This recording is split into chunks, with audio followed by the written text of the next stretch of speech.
Yeah. So right now you're in the smack middle of doing succession planning right this second. What are some of the other goals and desires, and what are some of the other things that you've got on your plate priority wise? So in we were doing really large, when I moved back in 16, we started doing these strategy sessions to get to kind of this 2025 year. So we were putting this 2020 plan in place. And a big part of that strategy was getting the new space, building out the new production line, having the retail and event space, all of these things that have just now kind of come to fruition. And so those infrastructure challenges are now kind of solved in some regards. And now the challenge is we've been so fortunate to have a team that's been with us for most of their career. So we have folks that have been with us 30, 40, some like Stella just retired. She's 44 years with us. And so how to transition and all of our company is in this. We've transitioned some of the technology and infrastructure, but the team members and the personnel, like that's the big challenge right now. So trying to figure out where the right people are, because I feel like we've got a great brand, we've got a good vision for the sales and marketing piece, but it's putting the people in the right place and trying to organize ourselves a little bit better as we're transitioning people into retirement, which is that's a big challenge for us right now, I feel like. And so, yeah, I mean, if you don't mind, I'll share something with you that I think is, and you may do this already, but I have found it to be really helpful, is we break down, rather than we take the names off of the org chart and just put the functions up there. Mm-hmm. And then if you take your vision for 10 years from now, or 3 years from now, or 5 years, whatever works for you. I'm a big fan. 3 years seems to be like a good number. Yeah. And then create the function chart of what it's going to have to look like 3 years out. And that little extra, then you fill in the names of who's accountable for each of the different functions today. And then, if we're going to be able to do A, B, and C different things, you'll see the different functions. Then you can put in the names who will still be with you. And now I've got to look at and say, oh, we've got some empty seats there. Now I got to be able to figure out who's going to fill those seats. I don't know if that's helpful to you. No, that's very helpful. That's kind of exactly what we're in the process of doing, is looking at who the people are, what their skill sets are, what our needs are, and trying to prioritize those discussions. So we're literally like, that was a meeting yesterday. I've got one tomorrow, and next that's exactly what we're doing. And I think it's wonderful advice, especially about trying to take the people out and looking at the needs. Yeah, looking at the people's needs. Yeah. And what their skill sets are, and how do we fill, and where are the holes, where are the gaps, for sure. Now I think that's a great idea. Love it.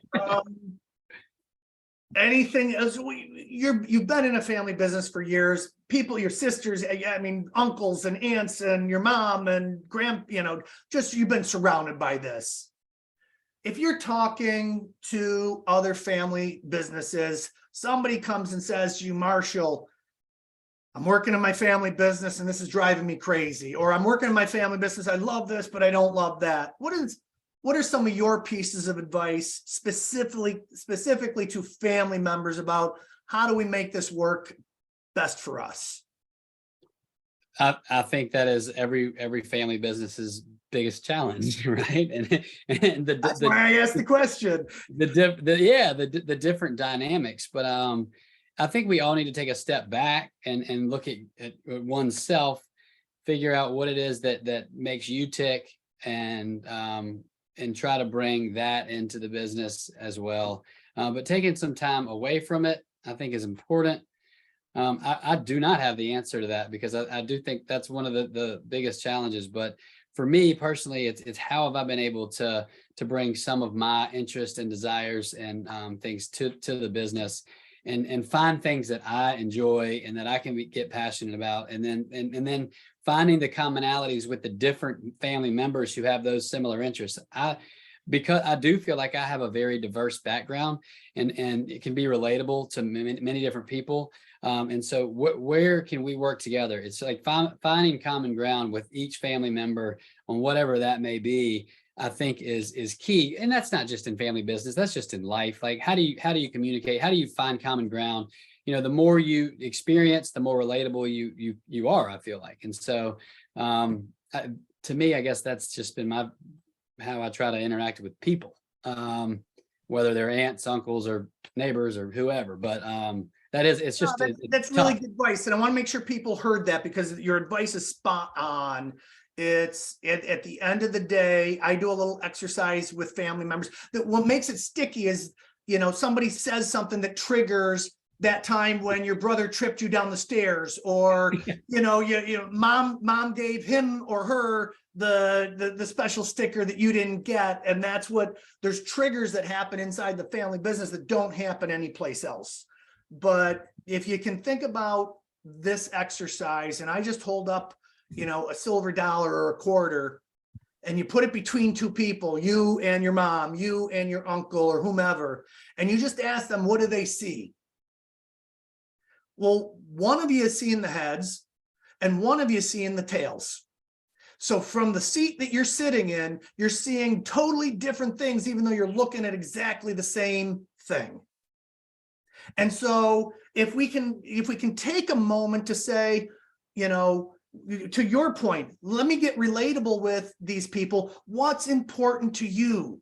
What are you feeling about this situation? What are the goals and objectives that matter to you? And then I'll tell you what matters to me, and let's look for where we have some common ground, and let's get the common ground stuff taken care of first.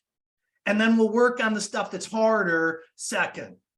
But sounds like a great therapy session. Well, really, it does. Yeah, that's exactly. And I think that's what's really kind of needed with relationship businesses. Yeah. I've spent 11 years with an organization called the Purposeful Planning Institute. Mm-hmm. And now the great place for you to look at is the Ultra High Net Worth Institute. And so a lot of the guys and women that are part of the Purposeful Planning Institute, many of them got involved in the Ultra High Net Worth Institute. And basically there's 10 domains of wealth that they've identified. And a lot of it has nothing to do with money or taxes or the business. It is those relational and societal things. It's health and well-being and legacy and all the things that, people don't like to talk about because it's touchy-feely. But at the end of the day, it's usually an emotion that's stopping the transitions or the conversations from happening. It has nothing to do with the other pieces.